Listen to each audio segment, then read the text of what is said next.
Hi, நான் இன்றைக்கி ஓணம் ஸ்பெஷலில் உங்களுக்காக செஞ்சு காமிக்க போகிறது மத்தங்காய் எரிசேரி.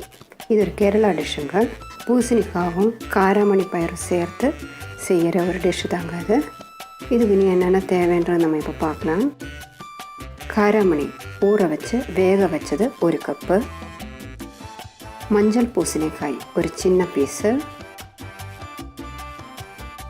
மிளகாத்தூள் 1/2 டீஸ்பூன், மஞ்சள் தூள் 1/4 டீஸ்பூன், துருவின தேங்காய் 1 தேங்காய் பாதி, சீரகம் 1/4 டீஸ்பூன், உப்பு தேவையான அளவு,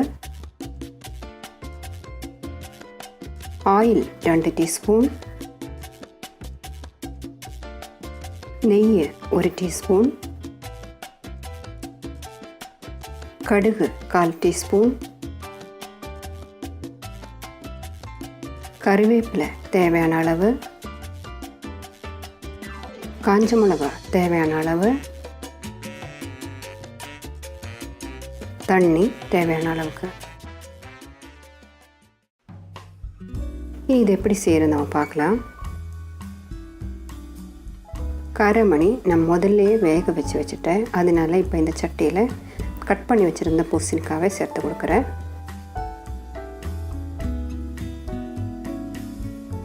இப்போ நம்ம அதில் 1/4 டீஸ்பூன் மஞ்சள் தூளும் 1/2 டீஸ்பூன் மிளகாத்தூளும் சேர்த்து கொடுத்துடலாம். இப்போ இது வேகிறதுக்கு தேவையான தண்ணி நம்ம ஊற்றலாம். இது கொஞ்சம் கொதித்து வந்ததுக்கப்புறமா தான் நான் உப்பு சேர்க்கிறேன். இப்போ சேர்க்க போகிறதில்ல. நம்ம இது கொஞ்சம் நேரத்துக்கு மூடி வச்சு வேக வச்சிடலாம். இப்போ கொஞ்சம் கொதி வந்துட்டு இருக்குது. நம்ம இப்போ தேவையான அளவுக்கு உப்பு சேர்த்து கொடுத்துடலாம். இன்னும் கொஞ்சம் நேரத்துக்கு இது மூடி வச்சு வேக வச்சிடலாம். பாருங்க, பூசணிக்காயெல்லாம் ஒரு அளவுக்கு வெந்துட்டு இருக்குது. இன்னும் கொஞ்சம் வேகணும்.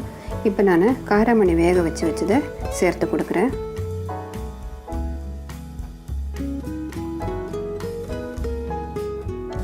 இப்போ நம்ம இதை கொஞ்சம் நேரத்துக்கு மூடி வச்சு வேக வச்சிடலாம். பாருங்கள், ஊற்றின தண்ணி எல்லாம் கொஞ்சம் கம்மி ஆகிட்டு இருக்குது. பூசணிக்காயெல்லாம் நல்லா வெந்துட்டு இருக்குது. இப்போ நான் தேங்காய் அரைச்சி வச்சதை சேர்த்து கொடுக்க போகிறேன். அந்த தேங்காயில் 1/4 டீஸ்பூன் சீரகம் போட்டு அரைச்சி வச்சுருந்தேன். ரொம்ப நல்லா அரைச்செடுக்கலை, கொஞ்சமாக அரைச்சி எடுத்துருக்குறேன். பூசணிக்காவும் இந்த காராமணியும் சேர்த்து செய்கிற இந்த குழம்புக்கு தேங்காய் ஒரு அளவுக்கு அரைச்சி எடுத்தால் போதும். மையம் அரைக்க வேண்டிய அவசியம் இல்லை, ஒன்றும் இல்லைங்க. பூசணிக்காய் மட்டும் தனியாக கூட குழம்பு செய்வாங்க. அந்த டைமில் நீங்கள் அந்த தேங்காவை ரொம்ப நல்லா அரைச்சா தான் அந்த குழம்பு நல்லா டேஸ்டியாக இருக்கும். அந்த மாதிரியே சீரகம் சேர்த்து தேங்காய் அரைக்கும் போது சின்ன வெங்காயம் இருந்தால் அதை 1, 2 அப்படியே உரித்து போட்டு அது கூட அரைச்சிக்கலாம் கூடவே. இல்லை, நான் சீரகம் மட்டும்தாங்க சேர்த்துருக்குறேன்.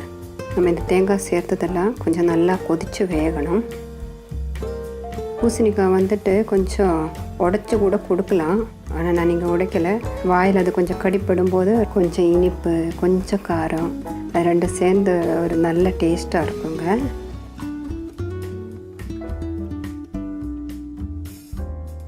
இப்போ உப்பு டேஸ்ட்டு பார்த்துட்டு தேவைப்பட்டுச்சுன்னா கொஞ்சம் ஆட் பண்ணிக்கோங்க.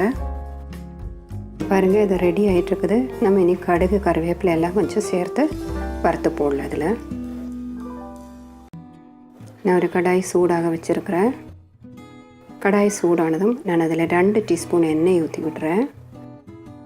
இப்போ 1 டீஸ்பூன் நெய் கூட ஊற்ற போகிறேன். தேங்காய் வறுத்து இந்த குழம்புல சேர்க்கும்போது நல்ல ஒரு டேஸ்ட் இருக்குங்க. அதுவும் நெய்யில் வறுத்து சேர்க்கும்போது இன்னும் டேஸ்ட்டாக இருக்கும். இப்போ நான் ஒரு 1/4 டீஸ்பூன் கடுகு சேர்த்து கொடுத்துட்டேன். நான் இங்கே ஒரு 2.5 டீஸ்பூன் தேங்காய் துருவந்து எடுத்து வச்சுருந்தேங்க. அது இப்போ சேர்த்து கொடுத்துடலாம்.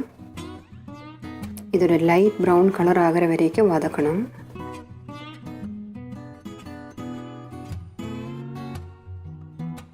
இப்போ நம்ம கருவேப்பிலையும் காஞ்ச மிளகாவும் சேர்த்து கொடுத்துடலாம். இது இப்போ ரெடி ஆயிடுச்சு. நம்ம குழம்புல ஊற்றிடலாமா? குழம்புனா இது ரொம்பவா ஊற்றி எடுக்கிற அளவுக்கெல்லாம் இல்லைங்க, கொஞ்சம் திக்காக இருக்கிற ஒரு டிஷ்ஷு தாங்க இது. நீங்கள் எல்லோரும் இதை செஞ்சு பாருங்கள். உங்களுக்கு இந்த வீடியோ பிடிச்சிருந்தா நீங்கள் லைக் பண்ணுங்கள், ஷேர் பண்ணுங்கள், சப்ஸ்கிரைப் பண்ணுங்கள்.